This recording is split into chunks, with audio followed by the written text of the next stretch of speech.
Le Dida ne se limite pas uniquement à Lakota et à Divo. Et cette page est là pour ça, pour vous expliquer tout ça.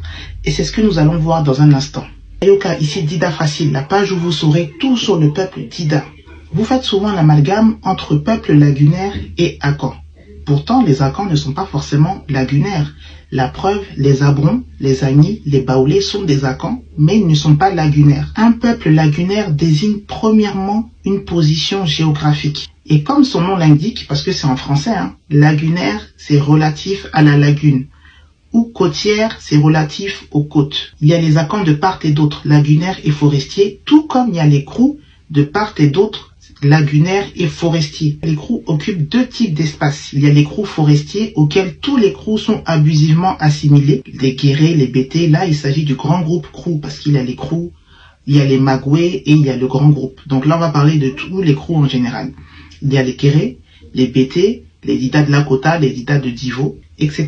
Eux, ils sont forestiers. Donc il y a aussi les Krous lagunaires qui sont beaucoup présents sur la côtière. D'ailleurs, leurs plages sont comptées parmi les plus belles plages de Côte d'Ivoire. Les Dida lagunaires sont présents dans la sous-préfecture de Grand Laou, qui est dans le département de Grand Laou, qui porte le même nom, dans la région des Grands Ponts. D'ailleurs, la ville de Grand Laou est située sur une terre Dida. C'est un village Dida qui se nomme Nzida. Et le chef du village de Nzida est Kokora Zukwa Gabriel.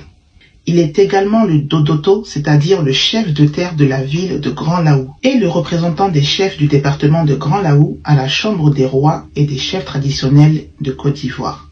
Donc les villages Dida de Grand Laou sont Nzida, Liboli, Maké et Tioko.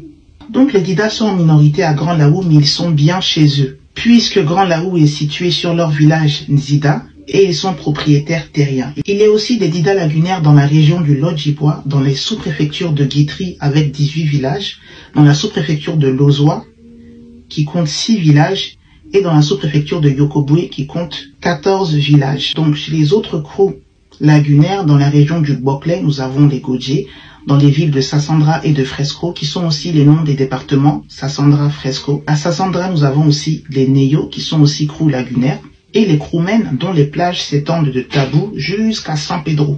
Les lagunaires ne sont pas réservés à un groupe ethnique spécifique. Et il faut savoir que tous les Akans désignés sous le vocable de lagunaire ne sont pas tous au bord de la lagune. Il y a même des Akans non lagunaires qui sont plus proches du littoral ou de la lagune que certains Akans dits lagunaires. Par exemple, les Agnis d'Aboisseau ou les Baoulés d'Awanou sont plus proches de la lagune que les Atiers, les Abais, les Krobou, les Abidji, qui eux sont considérés comme Akans lagunaires. Ce qui est sûr, les Krous dont nous avons parlé dans cet épisode sont bien lagunaires. Ça, il n'y a aucun doute puisqu'ils bordent bien la lagune.